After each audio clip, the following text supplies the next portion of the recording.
Estamos con Carlos Guillén, compañero del SUTIN de México, en un momento en Argentina donde está ocurriendo algo muy parecido a lo que ocurrió hace cuánto tiempo, el aumento de la gasolina. Bueno, fue toda una larga cadena de aumentos. Sin embargo, el momento en que se dio una movilización realmente sin precedentes fue fines del año antepasado y enero del año pasado.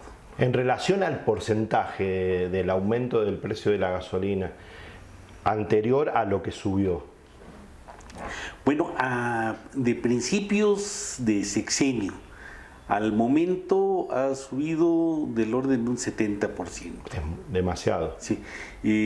Aumentos graduales, aumentos mensuales, que sin embargo en diciembre del año antepasado hicieron crisis por el momento económico precisamente. Supuestamente en diciembre es cuando los trabajadores tienen más recursos y no debería impactar. Sin embargo, también es un momento en que las necesidades son mayores, en que el cambio de año implica más gastos, más necesidades, y en ese momento el incremento que se sumó a los que se venían dando a lo largo de todo el sexenio generó un enorme descontento. Un descontento que se manifestó en movilizaciones muy amplias prácticamente en todo el país. Y los sectores que intervienen en ese tipo de evento popular, porque bueno, sabemos los sindicatos, la fuerza que tienen, pero la gente en general, el común del mexicano común, acá en México, que es un país inmenso, muy grande y con una historia de lucha y de revolución muy importante. Sí. Bueno, precisamente una de las novedades de este momento fue el que se lanzó a la calle mucho de la población que no veíamos organizada. Fue un momento en que el descontento, además de causar enojo, generó organización. ¿Cómo se aprovecha eso? Porque tenemos un problema en América Latina, Argentina, por ahí los movimientos de este tipo son muy temporales, como que sube la efervescencia mucho en un momento y después como que se dilata. En cambio acá tuvo efectos concretos. Bueno, sí.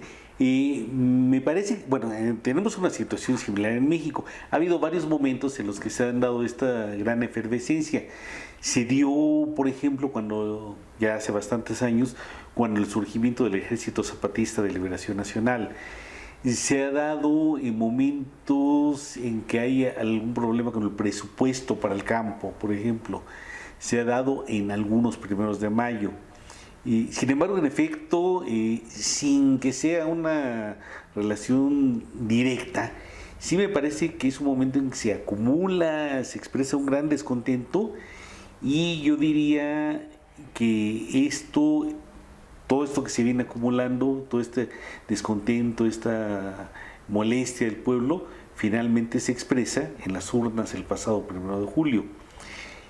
No es que el gasolinazo haya sido el causante del resultado electoral, sino que es un eslabón más de una muy larga cadena de agresiones al pueblo que se da en todos los terrenos y que se expresa, incluso a algunos nos sorprendió la magnitud de la diferencia electoral en los resultados, en que la gente ya no quiere más castigo al salario, más castigo al empleo, ya no más gasolinazos. Precisamente me parece que el hecho de ver la posibilidad de un cambio, el hecho de ver que hay la posibilidad de terminar, o al menos de dar un fuerte golpe al neoliberalismo, el hecho de que se plantee la posibilidad de acabar con los gasolinazos, es lo que lleva a una buena parte del pueblo que había estado en un estado de prácticamente dormido a manifestarse. Claro. Repito, algunos no esperábamos que fuera tan impactante la diferencia. Sí creíamos. En ese sentido, sí, ha habido varias protestas, inclusive de la jefa de campaña de López Obrador, por la designación en el área de la energía a un miembro del PRI. ¿Cómo es eso? Contanos un poco, porque, digamos, detrás de eso seguramente hay o alguna operación o algo pasa. Sí. Bueno, en efecto, el licenciado Manuel Bartlett, claro, tiene un pasado que ya nada lo va a borrar, que es en un proceso electoral precisamente en 1988. Sin embargo, me parece que lo que pesó en la decisión del licenciado López Obrador es la lucha constante que desde principios de la década pasada ha tenido Bartlett en defensa de los recursos energéticos. ¿Cómo estamos con eso? Cuando en el sexenio de Zedillo se planteó, en aquel momento se hablaba de la privatización de la industria eléctrica específicamente, siendo militante priista, Manuel Bartlett se opuso, siendo un destacado militante del PRI, que incluso fue precandidato a la presidencia de la República por su partido, y sin embargo mantuvo una posición nacionalista. No se planteó una posición la que el partido le dictaba, bueno, finalmente su partido era quien estaba impulsando la privatización, sino que planteó la defensa de la industria eléctrica, y hizo, incluso planteó una gran cercanía con los compañeros del Sindicato Mexicano de Electricistas. Y desde entonces se ha mantenido en una posición coherente en la defensa de los energéticos. Así como en el caso de la industria eléctrica, también cuando la discusión sobre la reforma petrolera, la reforma energética, también Bartlett desde el Senado mantuvo una posición de defensa de los recursos nacionales. En nuestro caso, pues también en algún momento nos abrió las puertas del Senado de la República para llevar las propuestas, los planteamientos que hicimos en un simposio técnico-científico sobre la situación particularmente del Instituto Nacional de Investigaciones Nucleares. Entonces, sin dejar de reconocer el papel que tuvo en algún momento, algo que está en la historia, algo que ya nadie puede cambiar, lo cierto es que sí, en el terreno energético ha tenido una posición nacionalista en defensa de los intereses de los recursos energéticos. Me interesaba particularmente este espacio de la política y de la política neoliberal en cuanto de la reforma del sistema energético en Perú, en Perú también, en realidad Perú, Argentina también hubo un intento de intensificar mucho más, y hoy en la actualidad en realidad, lo que se hizo en los 90.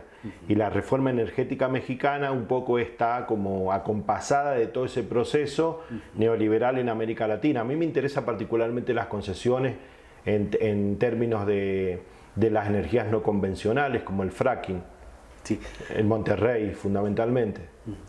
Bueno, en efecto, la reforma energética que se plantea y se aprueba por el Congreso, y de ninguna manera es una reforma energética que se plantee el diseño de una política para generar energía para el desarrollo del país.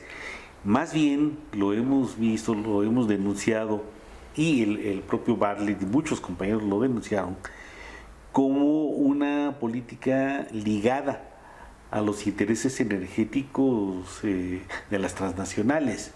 Fundamentalmente norteamericanas. Sí, norteamericana. Y algunos hemos planteado que se trató de una política energética diseñada desde el Departamento de Energía de Estados Unidos. Entonces, no una política para ver cómo se va a generar la energía en México para el desarrollo en los próximos 50 años, sino una política que responde a otros intereses que poco tienen que ver con nuestro país. Claro, hoy Estados Unidos está a la cabeza de la producción mundial de petróleo.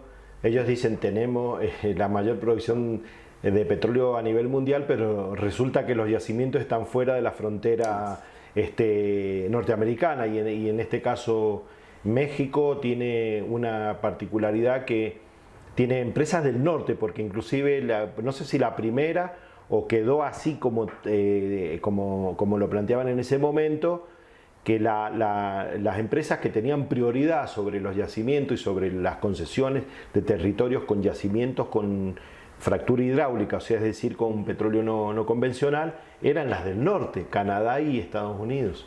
Sí, sí, pero además uno de los elementos que se planteó en la reforma es una agresión a los pobladores, porque se planteó que en aquellos lugares donde el terreno, por las condiciones que fueran, y fuera susceptible de utilizar para la generación de energéticos, y tendría prioridad su uso y se daría preferencia para el uso para generar energía que para los usos que los pueblos tienen. Si hay terrenos que algún pueblo está dedicando a la agricultura, pero son terrenos que son susceptibles de usar en la industria energética, se le da preferencia a esto. No es solo poner los recursos energéticos del país al servicio de las transnacionales, sino es ir incluso en contra de los pueblos originarios, en contra de otros sectores de la actividad económica, en este caso de la agricultura. Y eso tiene mucho valor que lo digas vos, porque vos sos un trabajador que viene del sector energético y además de tener mucho valor, plantea un paradigma diferente, porque hoy en OIT estamos trabajando precisamente eso, el concepto sobre soberanía energética. Sí. ¿Y qué sería la soberanía energética? En contradicción con la soberanía de los pueblos a decidir sus espacios y el uso de ese espacio, de ese territorio. Sí, a ver, en el terreno de la energía, por supuesto que necesitamos generar más energía, pero necesitamos generar más energía, ¿para qué? Exacto. Para el desarrollo del país. ¿Y por quién? ¿Y por quién? Tiene que ser industrias en manos de los mexicanos. Pero si además hay momentos en los que esto afecta de la manera que sea a otros sectores, no puede pasarse por encima de ellos. Exacto. En todo caso, tiene que haber un acuerdo con los pobladores, tiene que haber un acuerdo con los pueblos y ver la forma de integrarlos, claro, a la producción en este caso. Y no simplemente decir que porque son intereses para generación de energía, se pase por encima de los pueblos y que se les haga vender sus terrenos, y si no los quieren vender, se les obligue. Y muchas veces energía también no es para los mexicanos, claro, es para las industrias megaconsumidoras. Por ahí nosotros hablamos de la energía como derecho humano y como bien social. En FETERA hablamos de eso. Es decir, nosotros queremos establecer un vínculo directo con los derechos humanos de las poblaciones. Es decir, la energía tiene que ser un derecho humano, porque si no estamos planteando otra cosa que no tiene que ver con lo que nosotros pensamos sobre la cuestión. Sí. Bueno, y eso nos lleva a otro elemento de la reforma. Cuando se anunció la reforma energética, se insistió mucho en que esto permitiría, uno, bajar los precios de los combustibles, bajar los precios de la gasolina, los aceites, etcétera. Y dos, también se decía que bajaría el precio de la electricidad para el consumo doméstico.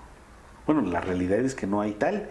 Ni bajó la gasolina, ni ha bajado el precio de la electricidad para el consumo doméstico. Más aún, se ha incrementado.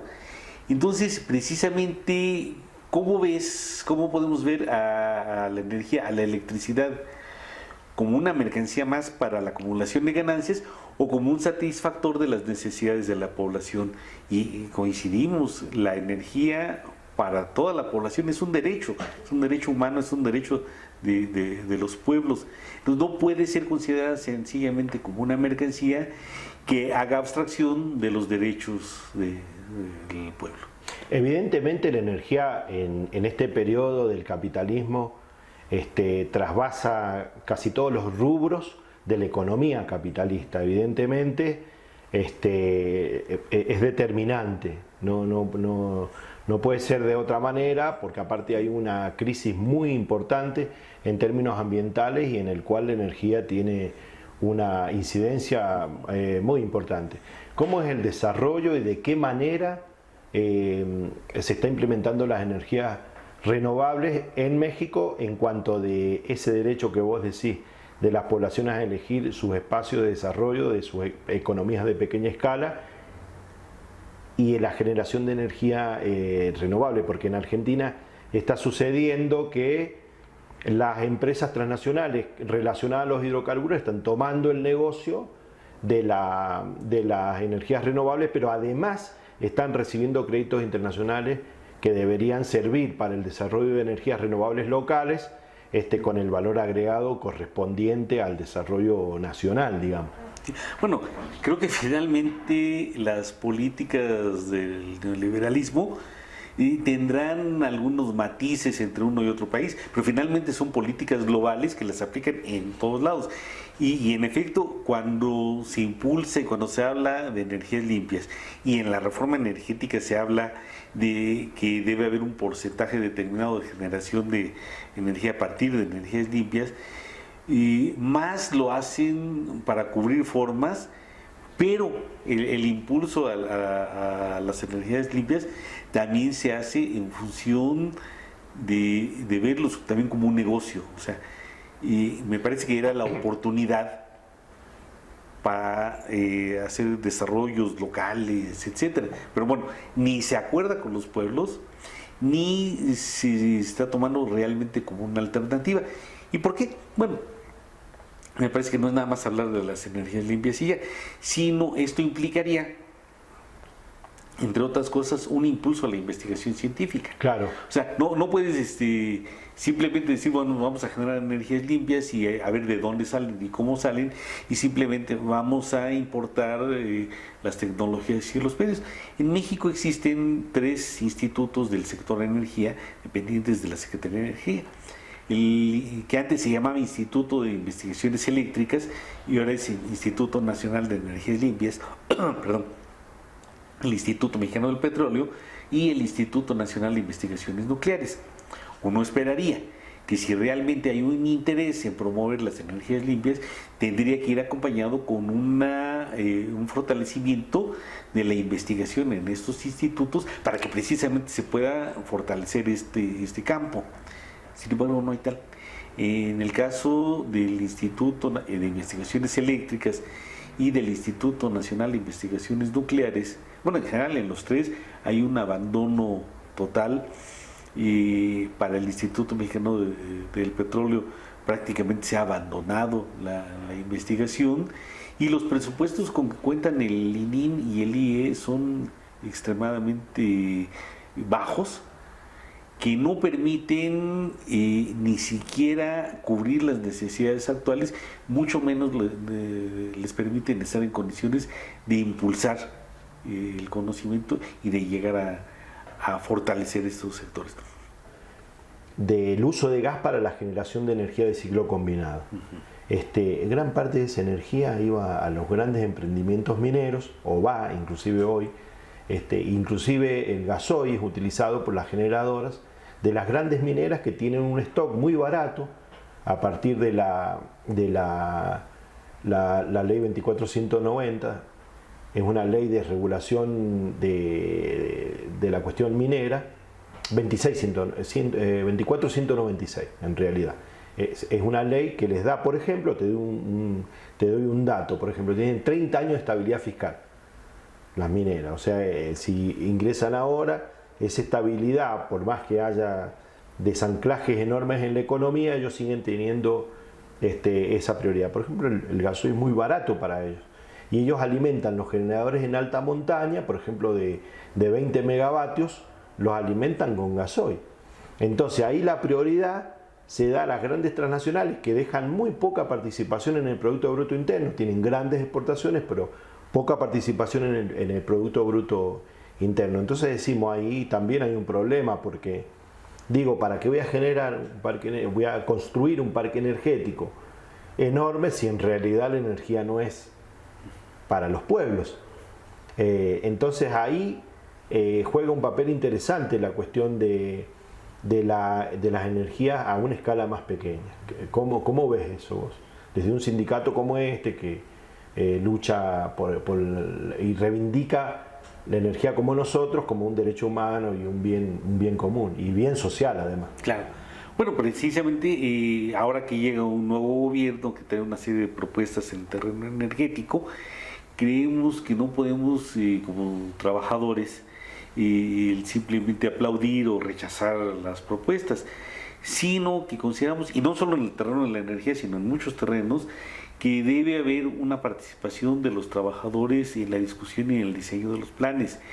Ni decimos que las propuestas del presidente electo son las mejores, ni decimos que nuestras propuestas sean las únicas.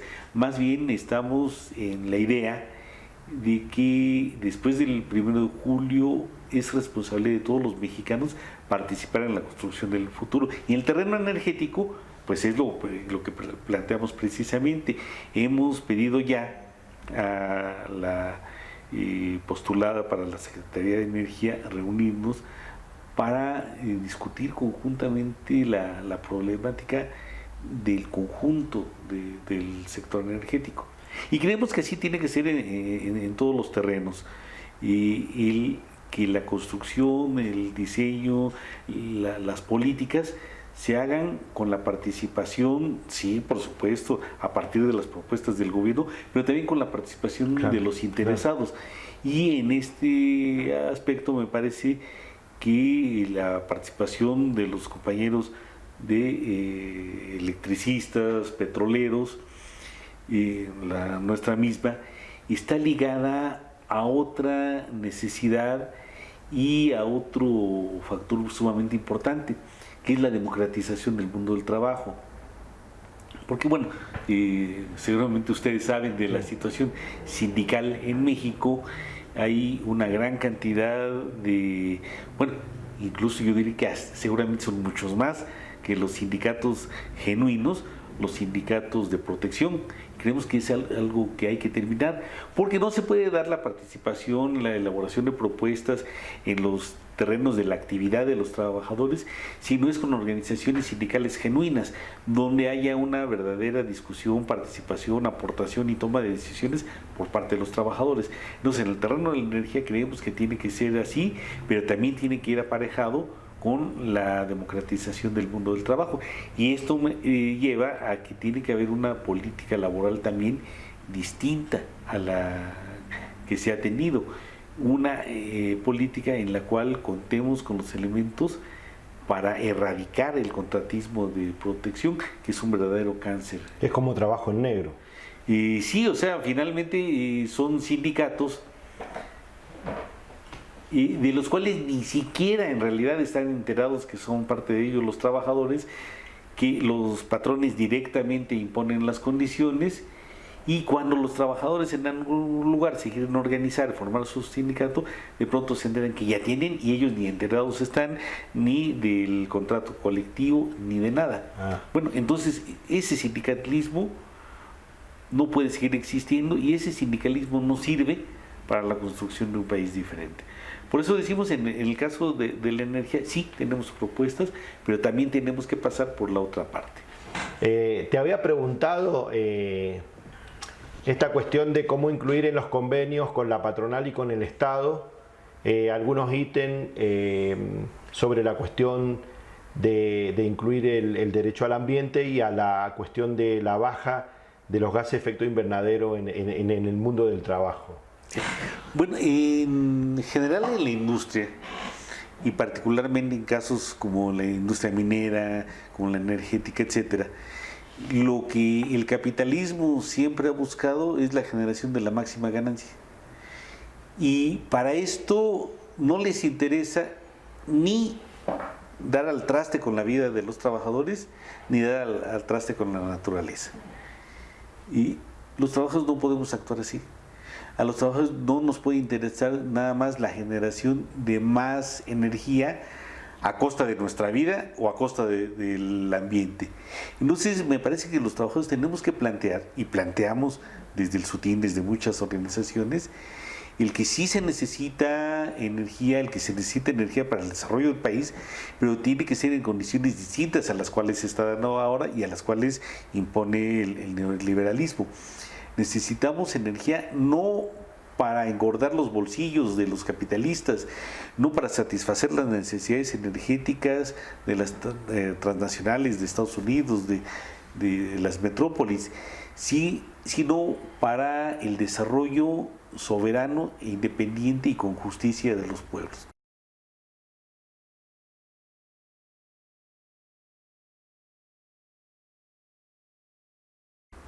Y esto pasa por abordar elementos que no siempre han estado en la preocupación de los trabajadores, pero que hoy es indispensable asumirlos, que es el cuidado del medio ambiente. ¿Cómo hacemos con eso? Porque hay una agenda, la Agenda 2030 para el cambio climático, contiene adentro 17 objetivos interesantes que son los llamados ODS, que son los objetivos del desarrollo sustentable. Hay una brecha importante en términos del conocimiento. No sé si cada vez dudo más que los trabajadores no tengan ese conocimiento, tal vez no lo tengan en términos, ¿cómo se dice?, académicos, o tal vez no lo tengan en términos, porque me sorprende cada vez más, o tal vez no lo tengan en términos, digamos, del saber técnico, pero sí hay como una especie del cuidado natural, como instintivo casi, sí, de los trabajadores. Sí, a ver, pongamos cualquier caso. Más un pueblo como México. Sí, a ver, los compañeros petroleros. Los compañeros petroleros, si su trabajo, si su industria no se desarrolla en los mejores términos para el trabajador y para el medio ambiente, los primeros en ser afectados son los propios trabajadores. Son los primeros en sufrir la contaminación. Los lugares donde viven ellos y sus familias son los primeros en ser afectados.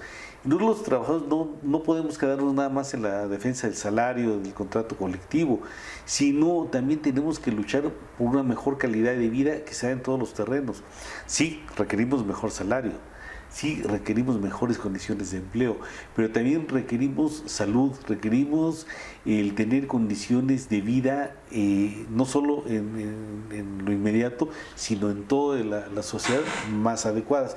Entonces no podemos seguir aceptando el que haya casos como lo que ocurre con las mineras, por ejemplo en Sonora, en que en aras de una mayor producción se contamina sin cuidado alguno, y yo diría se contamina de manera criminal los ríos. Claro. Porque eso afecta no nada más al trabajador, afecta a toda la población. Y eso se está haciendo para engordar los bolsillos de los capitalistas. Esto es algo que no podemos aceptar. Entonces, claro, si bien no siempre los trabajadores lo hemos asumido, me parece que como bien señalas, quien está en el trabajo, quien está diario en la industria, es quien conoce, y en efecto, no siempre es en términos académicos, pero quien conoce lo que es para generar la producción y aquello que es sencillamente para dañar al ambiente y simplemente para generar ganancias sin control alguno. No, es algo que no podemos aceptar. Es interesante el planteo tuyo porque además es un planteo histórico de la clase trabajadora, si bien no en esos términos, pero sí es un planteo histórico que creo que lo debemos tomar porque somos los trabajadores los que más contribuimos a cuidar el ambiente. Es decir, la lógica somos los que más lo sufrimos. Exactamente. Sí. Claro, es interesante. ¿Cómo ves el efecto del neoliberalismo en América Latina, que es además dispar? Porque, viste, nosotros tenemos a Macri, los brasileños tienen a Temer, sí, y resulta que ahora México tiene a López Obrador. Sí. Bueno, el neoliberalismo llegó no solo en América Latina, sino en el mundo, arrasando con los derechos y las conquistas de los trabajadores.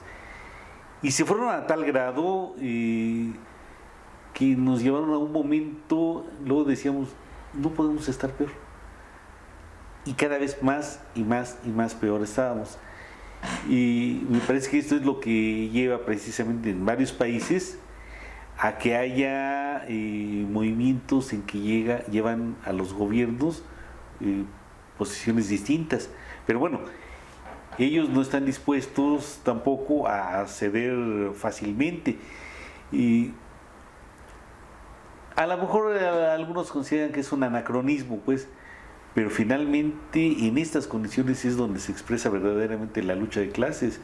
O sea, no es el simple cambio de un gobierno, no es el simple cambio de personas, sino es el enfrentamiento de clases y es el frenar por nuestra parte políticas que están afectando a los trabajadores y a toda la población, y en su momento es por parte de ellos, cuando hay algún avance de los pueblos, el inventar, por ejemplo, que hubo problemas de corrupción, que hubo problemas de incumplimiento, etcétera, no para atacar la corrupción, que no lo hacen, no para mejorar las cosas, sino para frenar precisamente aquellas políticas que pueden cambiar lo que han venido imponiendo durante tantos años. Bueno, aquí en México ya lo hicieron en algún momento, cuando el ahora presidente electo era jefe de gobierno de la Ciudad de México, y se le inventó un delito, se planteó su destitución, etcétera. ¿Porque estaban defendiendo el buen funcionamiento del gobierno? No. ¿Porque estaban defendiendo el derecho? No. Porque estaban atacando a una posición política que no les era afín. Entonces se ve que ellos están dispuestos a hacer lo que sea por seguir imponiendo. Bueno, y aquí la verdad me parece que es uno de los elementos muy alentadores el ver que pese a los cambios, pese a las maniobras de todo tipo, los pueblos están luchando. Y por ejemplo, para nosotros es esperanzador ver cómo nuestros hermanos del Cono Sur luchan hoy por la recuperación de una política de seguridad social y que permita recuperar lo que el neoliberalismo les quitó, y que se luche hoy por recuperar el carácter solidario de la sociedad, de la seguridad social, en contra de esas políticas que desde Chile se impusieron como modelo, sí. Y que no son otra cosa sino la entrega de los recursos para el futuro de los trabajadores a los banqueros.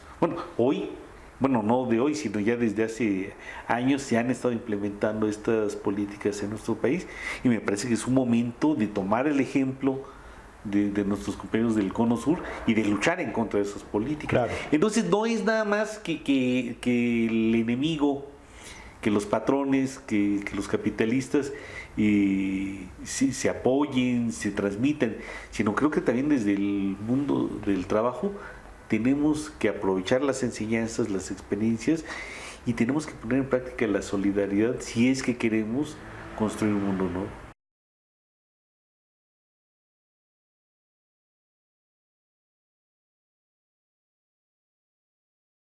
Sí, un poco, cuando entré acá vi el póster del Che y a 1000 kilómetros desde donde se planteó que era el fin de las ideologías y el fin de la historia, pero también fui al Monumento de la Revolución y vi que había una gran mercantilización también de las ideas de la revolución. Sí. Es decir, por un lado tenemos al Che, un sindicato de clase, clasista. Por el otro lado estamos a 1000 kilómetros del gran monstruo norteamericano, y en el centro de México el Monumento de la Revolución de los héroes de México, mercantilizado. Bueno, me parece que una de las grandes batallas que tenemos que dar, que hasta ahora no la hemos dado adecuadamente y que hasta ahora hemos estado retrocediendo constantemente, es precisamente en el terreno ideológico. Y si el neoliberalismo se pudo imponer y ha seguido avanzando, es en parte también porque desde el mundo del trabajo hemos cometido errores, porque desde el mundo del trabajo, por los motivos que sean, puedes decir que por la caída del muro, por la caída de bloques, por lo que sea, lo cierto es que hemos retrocedido en la lucha. Y si hace 20, 30 años luchábamos por la unidad de los pueblos latinoamericanos y por la transformación, etcétera, cada vez más nos fuimos arrinconando en lo muy particular. Claro, muy reivindicativo económico. Sí, sí, en la gestoría. Y los sindicatos no podemos seguir en ese plan. Y uno de los elementos sobre los cuales tenemos que trabajar, me parece, precisamente es en el terreno ideológico. Y ahí es donde, insisto, nos han dado mucho, nos han pegado mucho. Porque en efecto, para nosotros tiene un profundo significado el Che. Tiene un profundo significado Zapata. Pero ¿qué pasa desde el otro lado? Desde el otro lado tratan de transformarlo simplemente en imágenes, en mercancías, y lamentablemente mucho lo hemos permitido. Bueno, hoy creemos que precisamente el lograr una transformación a fondo pasa de una manera fundamental por la recuperación de la conciencia, por la recuperación de lo colectivo para los trabajadores. Nos han vendido la idea de que la salida para los trabajadores está en lo individual. Y ahí estamos metidísimos en los seguros médicos individuales, ahí estamos metidísimos en las escuelas particulares, etcétera. Y eso porque el enemigo ha avanzado en la promoción del individualismo, y me parece que es algo que tenemos que combatir, es algo en lo cual, insisto, nos han pegado mucho, pero que hoy hay que rescatar.